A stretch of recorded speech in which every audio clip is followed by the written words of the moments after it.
Cabinet की press conference चल रही है, अनुराग ठाकुर साहब बात भी कर रहे हैं, उस पर भी हम जाएंगे। उससे पहले एक बार जरा देखिए, हाँ, और उसके बाद मैं 2000 देता हूँ उसके तुरंत बाद। आइए एक बार चलते हैं। अगर किसान और हमारे एग्रीकल्चर कोऑपरेटिव्स के सेक्टर से जुड़े हुए लाखों नहीं करोड़ों लोगों को इसका लाभ मिलेगा।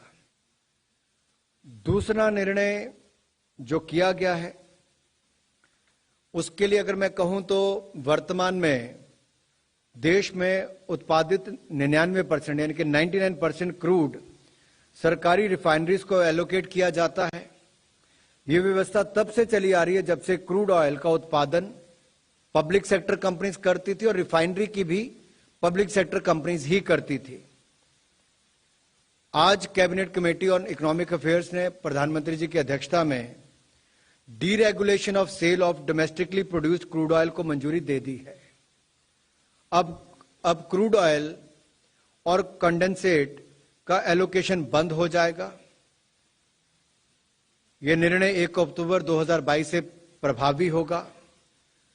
निर्णय के अंतर्गत एक्सप्लोरेशन एंड प्रोडक्शन ऑपरेटर्स जो कंपनीज हैं, निर्णय के अंतर्गत जो एक्सप्लोरेशन एंड प्रोडक्शन ऑपरेटर्स के प्रोडक्शन शेयरिंग कॉन्ट्रैक्ट्स के वो प्रावधान जिसके तहत सरकार या सरकार द्वारा नामित संस्था और सरकारी कंपनियों को ही क्रूड ऑयल बेचने की बाध्यता थी, वो समाप्त कर दी जाएगी।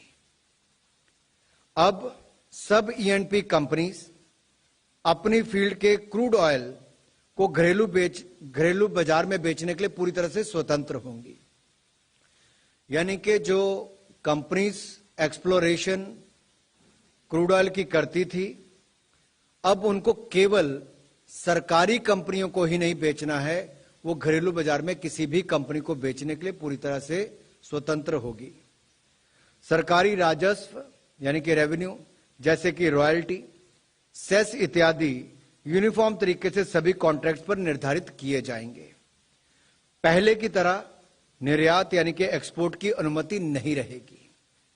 So whatever they're going to explore and produce, that will be sellable only in the domestic market.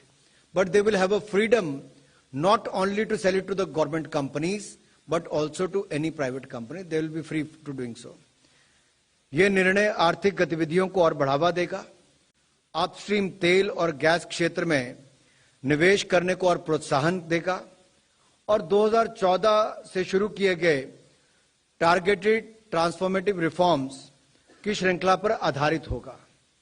इस दौरान तेल और गैस के उत्पादन, बुनियादी ढांचे और विपणन से संबंधित नीतियों को और अधिक पारदर्शी बनाया जाएगा।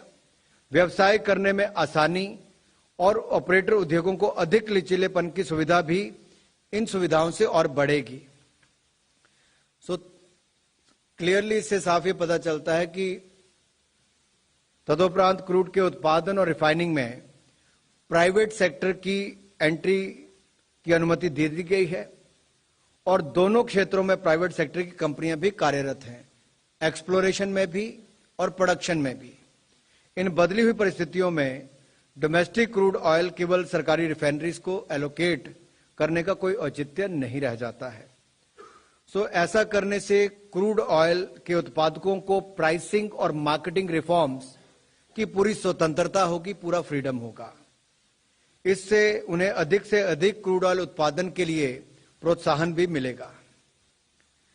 अगर मैं आज के परिप्रेक्ष्य में बात करूं तो 2018-19 में जो ईएनपी प्रोड्यूसर्स हैं उन्होंने जो एलोकेट किया था, क्योंकि सरकार के द्वारा उसको एलोकेट किया जाता है, उसके बाद तो एलोकेशन का रिफाइन कितना हुआ 2018-19 में मात्र 71% हो पाया और 2019-20 में मात्र 59% हो पाया।